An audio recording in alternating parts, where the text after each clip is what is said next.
Kadang rahasia paling gelap tak berada di hutan, kuburan, atau rumah kosong, tapi tepat di atas kepala kita, di loteng yang sudah puluhan tahun tak dibuka.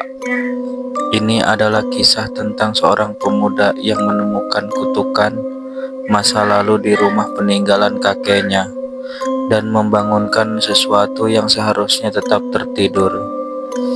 Setelah kematian kakeknya, Rapi mewarisi rumah tua di pinggiran desa Sukamisteri. Rumah besar bergaya Belanda, kusam, banyak debu, dan satu hal aneh, lotengnya selalu terkunci. Rapi penasaran dan berbicara, kenapa lotengnya digembok dari luar ya? Padahal nggak ada yang tinggal di atas. Bu Darti berbicara ke Rapi, jangan pernah buka loteng itu nak. Kakekmu pernah bilang, kalau malam bisa terdengar suara perempuan tertawa dari sana. Sejak saat itu, dia kunci dan larang semua orang naik ke atas. Tapi rasa penasaran Rapi lebih besar dari rasa takut, dan itulah awal segalanya. Suara kunci dibuka perlahan, derit kayu, angin bertiup dingin. Rapi akhirnya menemukan kunci tua di dalam laci meja kerja kakeknya. Malam itu, tanpa sepengetahuan siapapun, ia membuka loteng. Udara dingin menusuk, bau anyir dan sebuah kotak musik tua menyala sendiri. Rapi terkaget. Apa ini? Boneka? Rambutnya asli.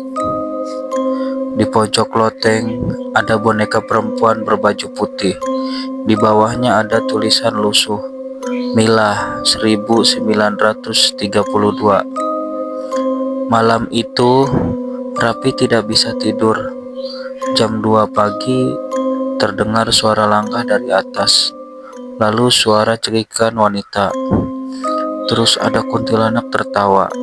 Hahaha, sudah kubilang jangan bangunkan aku. Si Rapi panik. Siapa itu? Bu Darti, ada orang di atas. Tak ada siapapun, tapi setiap malam suara itu makin jelas. Dan setiap pagi Rapi melihat jejak kaki perempuan mengarah dari loteng ke kamarnya. Bu Darti serius berbicara. Kamu sudah buka loteng itu ya nak? Astagfirullah. Boneka itu bukan boneka biasa. Dulu Milah, adik nenek saya, dia dipenjara di loteng karena kerasukan. Dia meninggal di sana. Terus si Rafi ketakutan. Jadi boneka itu ada arwahnya. Arwah Milah terjebak dalam boneka itu, dan kini ia bebas. Setiap malam Rapi melihat sosok perempuan berambut panjang duduk di ujung ranjang dengan mata merah dan senyuman lebar. Kuntilanak pelan dan menyeramkan berbicara kepada Rapi. Aku sudah menunggumu sejak lama. Kau mirip ayahku, dia yang membiarkan aku mati. Rapi mencoba membakar boneka itu, tapi tak bisa. Boneka itu muncul kembali di kasur. Semakin dia mencoba kabur, semakin keras suara tangis dan tawa terdengar dari loteng. Rapi berteriak, pergi, aku minta maaf. Kuntilanak itu tertawa lalu berteriak keras kepada Rapi, maafmu terlambat. Sekarang giliranmu tinggal di loteng. Tiba-tiba pintu kamar terkunci.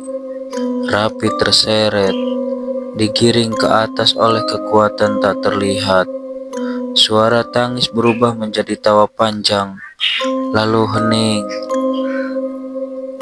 Keesokan harinya, rumah itu kosong.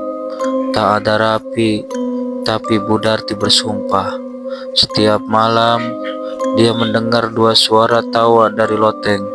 Kini bukan hanya Mila yang menghuni rumah itu, yaitu ada dua sosok kuntilanak dan suara laki-laki yang tertawa bersamaan.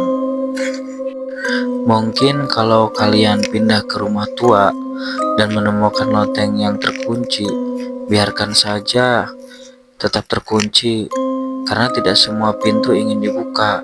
Kadang yang dikurung itu bukan hanya arwah, tapi dendam yang belum selesai. Makanya hati-hati